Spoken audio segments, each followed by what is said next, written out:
अब उहाँ चाहिँ काठमाडौँबाट मसँग आएको अब उहाँ चाहिँ के भन्छ भने मसँग बिहे गर्ने भन्छ मेरो त बिहे भइसक्यो ल हाँस्नु फेरि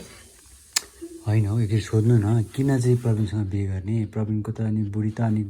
बाहिर विदेशमा छ भनेर तपाईँले सोध्नु एकचोटि अब यहाँ आज मसँगै बस्ने भनेर आइसक्यो क्या अब के गर्ने मैले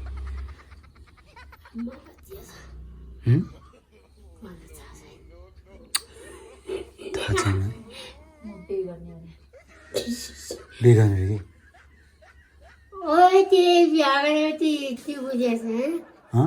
के अर्कै केटी हो क्या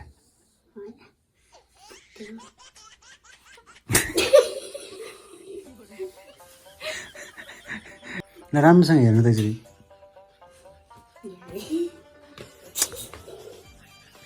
ल हेर्नु न त्यो राम्रोसँग उता मसँग आएको क्या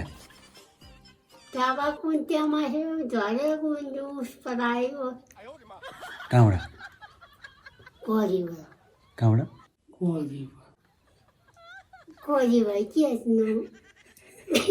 ए कोरिया कोहली रे घाँटे मैले त कस्तो सोचेको कोरिया भन्नु त